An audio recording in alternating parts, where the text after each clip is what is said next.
You are now in a unique district of Łódź. The name of this place actually derives from the mill settlement, which belonged to the Łódź parish priest in the 15th and 16th centuries.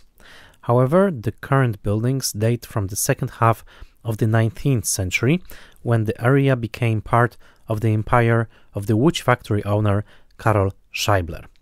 The self-sufficient pastor's mill was a kind of a city within a city. To strongly bond workers to his company, Scheibler decided to build them everything they needed. Besides factories and residences, brick workers' houses, so-called famula, a hospital, school, shops, and even a fire station were built here. Whoever lived there had everything at his hand. There was no need to go to the Piotrkowska Street.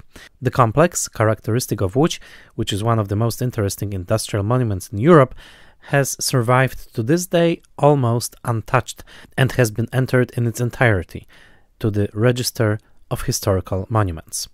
A slightly isolated neighborhood, hidden away from the hustle and bustle of the city, lives with its own slow rhythm. This is probably one of the many reasons why many film crews have passed through here over the years. Truly, it doesn't take much of a set design effort to make you believe that you are walking through the cobbled streets of a 19th century town here. In Agnieszka Holland's film Fever, Łódź imitates Warsaw from the early 20th century. The film, which is an adaptation of Andrzej Struk's novel The Story of One Bullet, tells the fate of revolutionaries from the Russian partition of Poland. We get to know them by following the story of a homemade bomb, which, passed from hand to hand, is to finally annihilate the highest-ranking representatives of the Russian government. The set stood in Łódź several times, and 2 scenes were filmed at Pastor's Mill itself. One of the bomb carriers is the straightforward Wojtek Kiełza, played by Adam Ferency, who, upon arriving in the city, seeks contact with activists from the Polish Socialist Party, PPS. He is a witness to the triumphant scenes of the workers' movement and gets carried away by the euphoria of the crowd himself. However, when he returns to the area after the revolution has already collapsed, the workers are distrustful. Fearing that Wojtek is a Russian spy, they attack him. Wojtek barely survives. He ends up in a pub where he meets the provocateur Wartki, played by Paweł Nowisz. He gets Wojtek drunk, promising to drive him to the party headquarters. But in reality, together with his friend Czarny, played by Krzysztof Zaleski, they take him straight to the police station. It is this carriage's journey that takes place along Pastor's Mill Street. The same route is taken by the unruly anarchist Gryziak, played by Bogusław Linda, to whom Wojtek had previously told his story.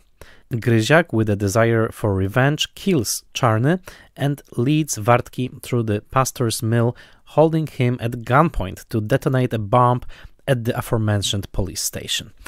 In the background, we can see the workers' houses and the school building, which today is used as the headquarters of the Academic Design Center. Agnieszka Holland returned with her film crew once again to Pastor's Mill when, years later, she was shooting the Oscar-nominated film In Darkness. A short scene was filmed here in which Lviv Jews are forced by German soldiers to clean the cobblestones with small brushes. One of the soldiers grabs a woman by her hair and drags her down along a rocky street. It is worth recalling that the cinematographer of In Darkness is a graduate of Łódź Film School, Jolanta Dylewska. The potential of this place was also used by Andrzej Wajda. In Promised Land, we see the workers' housing estate several times. In one scene between the brick buildings of the houses, we see the colorfully dressed figure of a girl. It is Zośka Malinowska, played by Grażyna Michalska, who returns from a late-night orgy at Kessler's, played by Zbigniew Zapasiewicz. Sitting down at her doorstep, she tries to wipe the makeup of her face for fear of her mother's anger. This doesn't help much because Zośka is kicked out of the house by her mother. The pastor's mill can also be seen in a harrowing shot during the long scene of Anka and father of Karol Borowiecki passing from Kurów to Łódź. A group of people, among whom we see a distraught woman, carry a small child's coffin. A scene that teems with sadness might even seem exaggerated, but Wajda said in one of his interviews that he was told such a story by someone who witnessed it. Besides, those coffins were in blue or pink, which the director decided not to use. Also, one of the last parts of the film was shot at this location. In front of the school building there is a tense scene of a clash between striking workers and armed Tsarist soldiers. A worker running with a piece of red cloth dies from a bullet.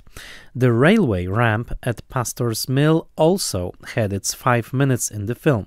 The original spur line along which the storage building stood belonged to the Scheibler factory complex, and it was where the cotton and other raw materials needed for the production of the fabric were tucked in. In Promised Land, it can be seen in the scene in which Moritz Welt, Wojciech Przoniak, arrives here after successful cotton shopping in Hamburg. Andrzej Haliński, the film's second production designer, recalled that there was a scene in which extras had to repack bales of cotton.